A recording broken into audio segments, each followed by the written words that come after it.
Hi, I'm Dave Karger, and this is Fandango's Weekend Ticket. There are two movies to tell you about this week, the horror film Annabelle and the thriller Gone Girl starring Ben Affleck and Carrie Coon. Ben, I know one of the perks for you of making this movie was the chance to study David Fincher. Last I checked, only one of you two had directed a Best Picture winning movie. Talk to him about that. I think he's gonna knock him down a peg.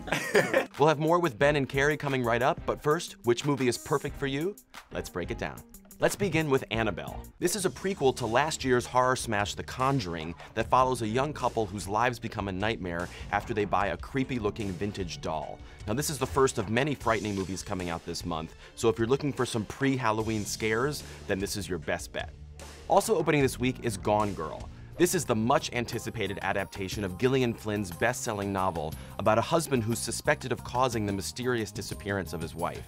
Now, I'm a huge fan of Gillian's book, so I was very excited for this movie as well. Even though it's 2.5 hours long, it flies by, and the movie is just as riveting as the book. Just make sure no one spoils all the twists for you.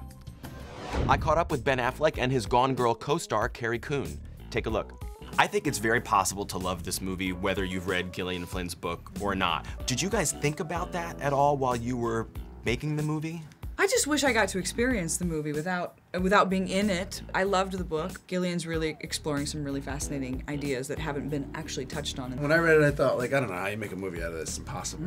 And Gillian and David did a great job, so I don't know what that says about me. But, you know, I think that you still get as much pleasure because you're kind of going like, oh, they switched that and they did this. And you get to see the characters brought to life by actors, which is different than sort of doing all the work yourself, imagining stuff in a novel. And if you haven't read it, it's just all new. I'm recommending Gone Girl as a date movie. Do you think that's crazy or do you think that's smart? I think it's good. It's like a real date movie. You know what I mean? It's one where you kind of go, you confront real issues that go on in real relationships. And, you know, you're asked to think about that in a very provocative way. Give yourself a couple of weeks before you rent A Woman Under the Influence. Then Not a good double feature.